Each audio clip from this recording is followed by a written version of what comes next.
This week on World Traveler Cooking, we have an Italian classic, and I'm going to show you how to make the classic version as well as my own version. We have pasta al tonno. I'm going to make a linguine al tonno. Now, this dish is great year-round, and it also highlights something that I think a lot of Americans don't understand about European cuisine, which is the use of fish conserves or canned fish. So, al tonno is tuna fish pasta. And while Americans tend to think of tuna fish as being kind of like a cheap food, canned tuna as being a cheap food that, you wouldn't necessarily see a place for in high cuisine, here in Europe, it's very different. So as I've mentioned already, the traditional niçoise salad in France actually uses canned tuna, while people don't do that so much in the States. So the basic sauce consists of only 3 ingredients, actually 4 ingredients. I didn't bring the olive oil out today. So we'll have olive oil, we'll have canned tuna. It's really important to get the ones in oil. Okay, and you'll see why as we get into cooking it. Tomato puree, and I'm using a nice Italian tomato puree from Mutti today. And I like to add white wine to mine, so I'm using my go-to Italian white wine, Allure, Pinot Grigio. And this will add a little bit more acidity and a little more brightness. But this is totally an optional ingredient, and you don't find it in all Italian recipes. Now, to make the traditional version, you would simply add fresh basil. To make my own version, instead of the fresh basil, you'd add capers and lemon, both the zest and the juice. And we're going to pair this today with linguine from Di Cecco. I like Di Cecco pasta because there's something different about the slow-dried pastas than the hot-dried pasta, than the fast-dried pastas. Vincenzo's Plate has done a great series on the effects of slow versus fast drying of pasta. But if you haven't tried it, get a good slow dried pasta. Di Cecco does them. This one, for example, took 18 hours to dry. This typically means that it's dried at pretty close to room temperature and is just simply dried straight. Fast-dried pastas are basically put in an oven and they're partially cooked during the drying process. And that means they cook faster, but it also means that they lose some of their flavor and some of their texture. So I strongly recommend the slow-dried pastas in this case. So that's it for the ingredients. Let's get started. So you always want to cook your pasta in a fair bit of water. So this is like 2/3 of the way up. And especially on a hot day like today, it's better not to add the salt until the water's boiling. This is done to minimize the amount of heat required to warm up the water. I've turned this on to high. Of course, that's because I'm using a wok. If you're using a frying pan, you'll want to use a lower setting, like maybe medium. And I'm going to pour the tuna fish into the wok. Now, one of the really cool things about canned fish when it fries is that it disintegrates, and you'll see that here. So we don't really have to worry about keeping this nice and together, because this will disintegrate. And we're just going to let this cook and disintegrate for a little while. Then we'll add white wine, and we'll add our tomato puree. So once this is starting to fry, we will add our olive oil.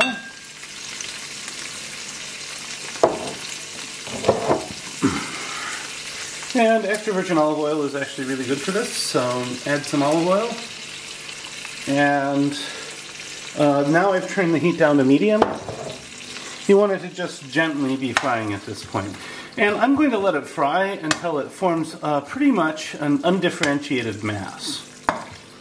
In the meantime, for the traditional version, you don't have to do anything. But for my special version, I will start zesting the lemon at this point. And since I'm only doing the traditional version with half of this, I'm only going to zest half the lemon. So I'll cut the lemon in half, I'll zest half of it, I'll juice it, and then we'll be back. So you can see that this is breaking up pretty well. In fact, I often let it go further, but since it's a warm day today, I'm going to just go ahead and start adding my wine.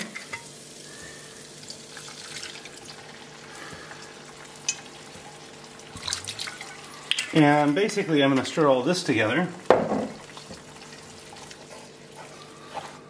And this will give an acidity to it and a nice liveliness. It's a great addition. But the wine is optional. Then I'm going to let this boil hard. And once it reduces a bit, then I will add the tomatoes. Alright, here goes the tomatoes.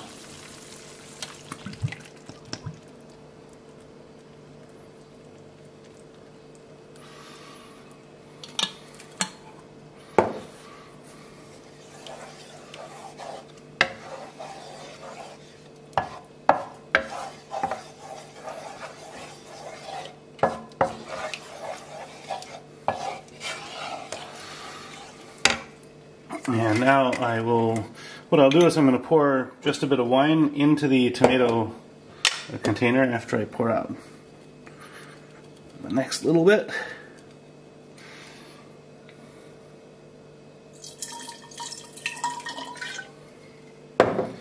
Yeah, there's not a lot left here, I'll just pour it all in.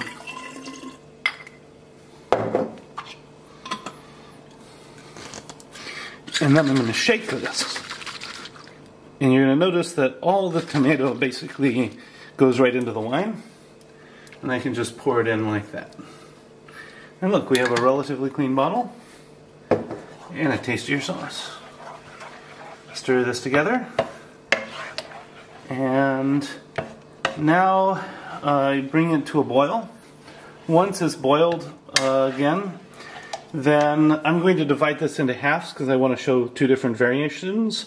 And then we'll go ahead and get the traditional piece started. I'm cooking a lot today because, you know, it's going to be a hot week and this would give me a cold to room temperature pasta to eat for quite a while. Interestingly enough, Italians seem to eat a lot more of their food room temperature than I understood. So that's a nice tip when it comes to living in hot weather. While we're waiting for the pasta, I'm going to make the sauces. So I've just added the lemon zest, so I'm going to start with my version.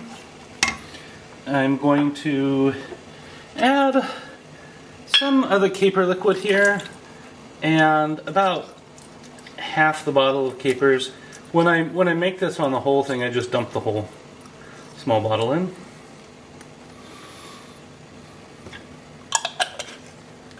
And I'm just going to stir this together. I'm going to keep it warm. I'm going to add the lemon juice. But I'm not going to boil this at this point. So I'm going to let this just kind of stay hot. And it looks like our pasta is ready to add. So to cook the pasta, first thing I'm going to do is add a nice bit of salt. And you'll know when you get it right because the water will start to boil a little harder. This is because very oftentimes you can actually get the water superheated at this stage. The second thing I'm going to do is I'm going to add the pasta.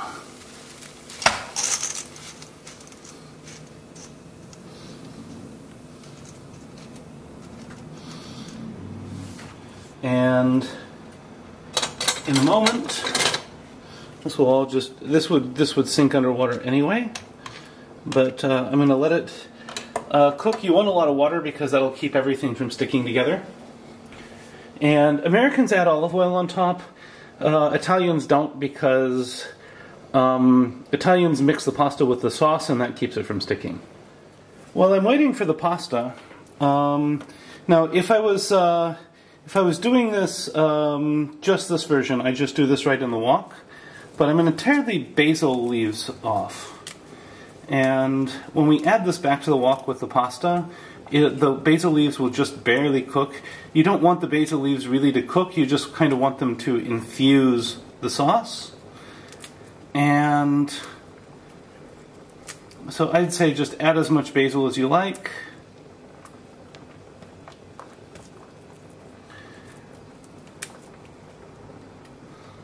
And then go ahead and stir it. So give it a good stir, and then when we add this back with half the pasta, it'll be really good. We'll be back after the pasta's done. I'll reserve some of the pasta water and I'll drain it. Our linguine is now al dente. As you may remember, al dente means chewy but not crunchy. You want to cook it just until it loses its crunch. I'm going to reserve a couple nice big mugs of pasta water. Not because I know I will need them, but because I might. Then I'm going to go ahead and drain this pasta. So now I'm going to add half of my pasta to the wok with my version of the Al Tonno. And I'm going to stir this together. You want to do this while the pasta's hot and while the sauce is hot. The reason is the pasta is still cooking. This is why we want underdone pasta, because the pasta's still cooking, it's still absorbing liquids. This is why I reserved some pasta water, is that if this gets dry I can add some. And it's still releasing starches. That also means the pasta itself will thicken up the sauce a bit.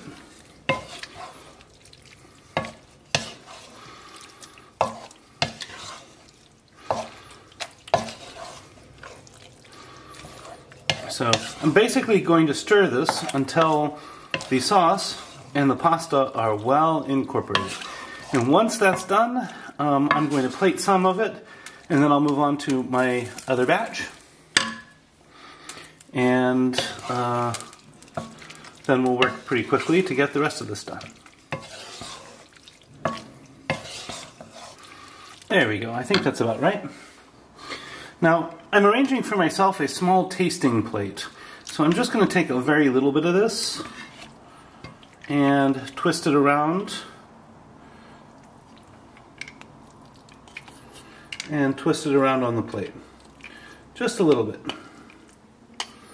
Make sure I get a couple of capers. And sometimes we still need to top it off with a little bit of sauce, and there we go. So here's version 1, and then I will make version 2 right now. Now we're going to do the same thing with the second sauce. So sauce goes in the wok, and I haven't fully washed the wok because it's variations on the same sauce, so who cares if I get a tiny bit of lemon zest in here. And now we're going to stir this and make sure this sauce is well incorporated. And especially since I had taken the sauce off the heat, I have put the heat back on a bit, so that in the event where things are not quite cooking, or they're not quite well cooked, they will still continue to cook a little more. But you'll notice this pasta is not incorporating the sauce as well. That's just simply because it had been off the heat for a little bit. But here we go. Now I'm going to take a small piece of this and plate it, and then I'll do a taste test.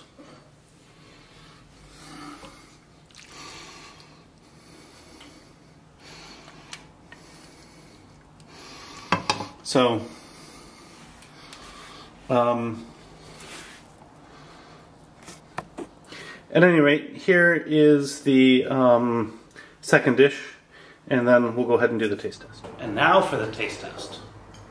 I'm going to start with the traditional one here. This is the tuna fish and basil.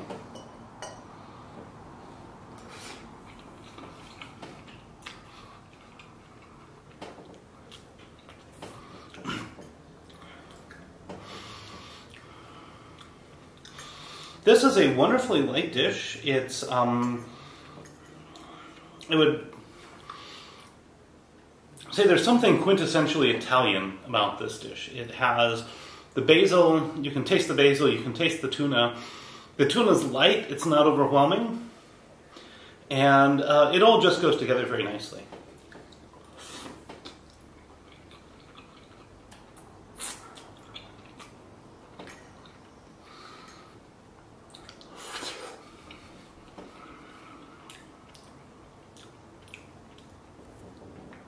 Now I'm going to try the lemon caper version.